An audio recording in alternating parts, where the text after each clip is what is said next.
பார்த்தேன். நாரதரை பார்த்த உடனே அப்பா நாரதை பார்த்தோன்னு மகரிஷே எனக்கு கிருபை பண்ணணும்.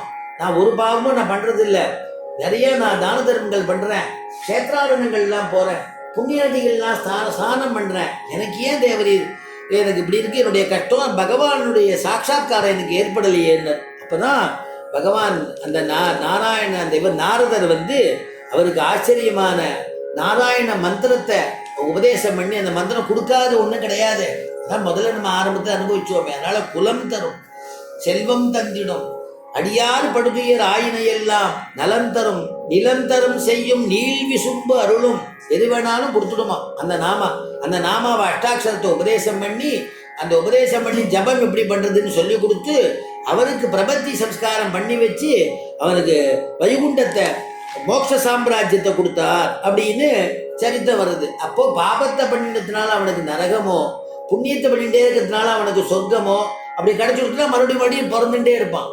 ஆனா அது பிறக்காத பேலன்ஸ் இல்லாம பெருமாள் பண்ணணும்னா ஆச்சாரியன் கிருபையை முன்னிட்டு உபாய அனுஷ்டானம் பண்ணிட்டா அவளுக்கு பிரபத்தி பண்ணிவிட்டா முக்தி. அதனால பெருமாள் மோட்சத்தை கொடுத்துடுவான். யார் மூலமா கிடைக்கும்? ஆச்சாரியன் மூலமா கிடைக்குங்கிறத இது நமக்கு நிரூபிக்கிறது.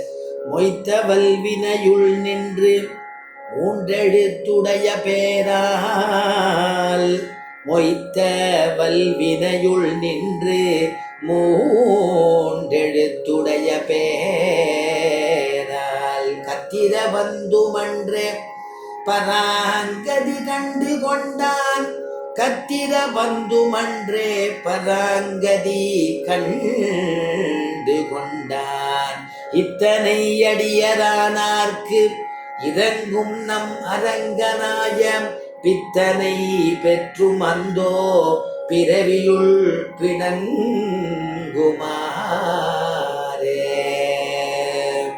ஒய்த்தவல் வினையுள் நின்று, வினைனா பாவங்கள், அந்த பாவங்கள் மட்டும் அது கொஞ்சம் பாவம் இல்லையா, சத்திரபந்துடைய பாவம். மொய்த்த வல்வினைகள் நிறைய இருக்கான், மொச்சின்னு இருக்கான். பாவங்கள் உடம்புல பூந்துடுத்தோ, மீதி பாவங்கள்லாம் வெளில பேலன்ஸ் நிற்கிறதான். எப்படியாவது பாவம் கழிஞ்சதுன்னா உள்ள போகலாமே, கழியிலையே, கழிஞ்சாதான் அதுக்கு இடம் கிடைக்கும். அதனால அப்படி மொச்சின்னு இருக்கக்கூடிய பாவங்களை உடைய அவனே மூன்றெழுத்து உடைய பேரால் அச்சுதானந்த கோவிந்தம் நாமோச்சாரண பேஷஜாதி நஷ்யந்தி சகலாரோகாஹ சத்யம் சத்யம் வதாம்யகம். கோவிந்தா அப்படிங்கிற ஒரு மூன்று எழுத்தம், அந்த மூன்று எழுத்த மந்திரத்தை சொல்லி மோட்சத்தை அடைஞ்சா இல்லையா. மூன்றெடுத்ததனை மூன்றெடுத்ததனால் மூன்றெடுத்தாக்கி மூன்றெடுத்தை ஏன்று கொண்டிருப்பார்க்கு இரக்கம் நன்குடையம் பொருளோத்தமன் இருக்கை.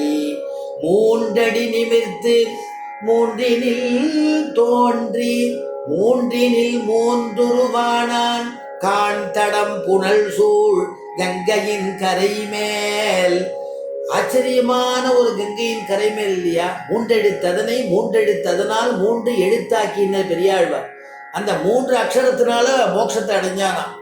அந்த காண்தடம் புனல் சூழ் கங்கையின் கரை மேல் கைதொட நின்ற கடினகரே, கண்டம் என்னும் கடினகருங்கிறதான திவ்யதேசம், அங்க அனுபவிக்கக்கூடியதான பாசுரம். அப்படி இந்த பாபிஷ்டா க்ஷத்ரபந்துஷ்ச புண்டரீகச்ச புண்ணியகிருது இவா எல்லாருமே ஆச்சாரியவத்து ஆச்சாரியனுடையதான தயையினால முக்தவு தஸ்மாத்து ஆச்சாரியவான் பவேது, அப்படிப்பட்டதான ஒரு ஆச்சாரியாளா இருக்கணும் அப்படின்னு நமக்காக வேண்டி சுவாமி தேசிகர் அனுகிரகிக்கிறார்.